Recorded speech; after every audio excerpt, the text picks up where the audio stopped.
Joining us now is Jack Criss, an air traffic control specialist at Joint Base Andrews in Maryland, who has a new opinion piece for MS Now. The DHS shutdown is straining air traffic controllers like me.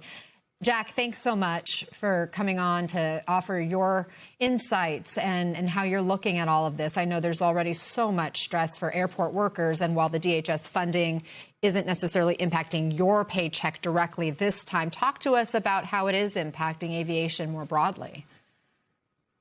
Well, one thing's for certain is that I am very concerned about the people that are working right now and not getting paid, simply because we went through that a couple months ago, and we know exactly how it feels. We were a couple votes shy from going through it again. Luckily, we got lucky and it passed. But the TSA workers who are really on the front line of this shutdown every single day, providing a safety service to the public, ensuring our safety. And it seems like our elected officials are incapable of aiding in this situation. The left versus the right, it's hard to differentiate who's doing what. It's so complex for the layman or the everyday individual trying to figure out what's going on. It's almost impossible. All they know is they're having to go to work every day and not knowing when they'll get paid again. It's very demoralizing, and it creates a tense situation. And under extra tension, I think that's when mistakes are able to be made.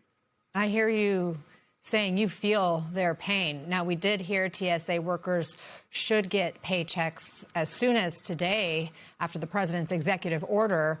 In previous shutdowns, you dealt with weeks without pay. How are people you know coping?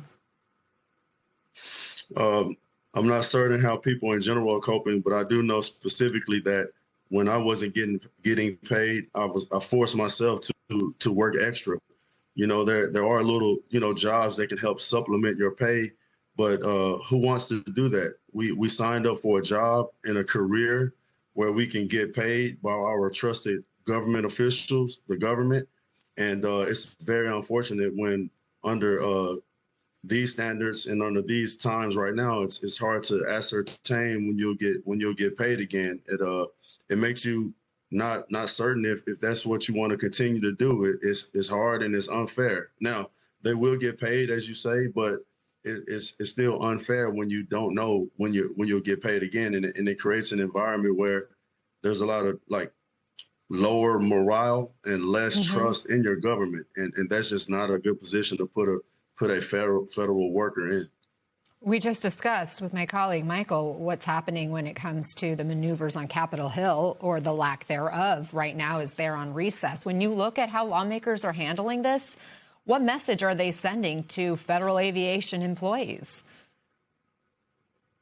Well, I still play for that team, so I can't say too candidly because I don't want to get any backlash. But I would wonder if I would go join a different employer. That's the first thing I would think.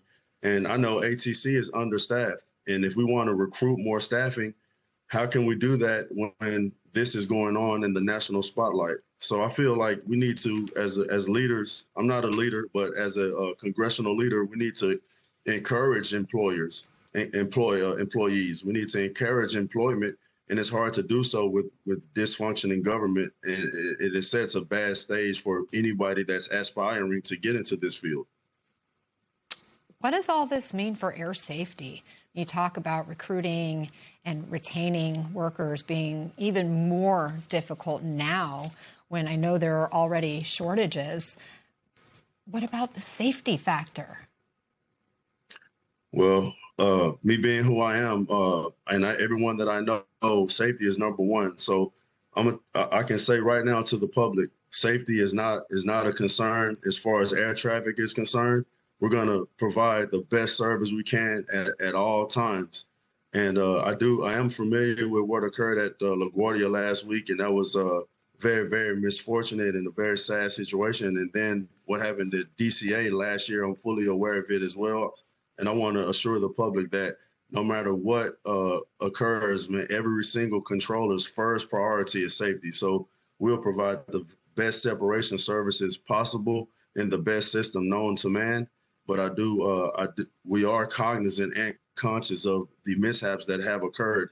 And that, I think, honestly, that helps that's going to encourage us to strengthen our standard, put more effort into our work, irrespective of the governmental dysregulation and dysfunction.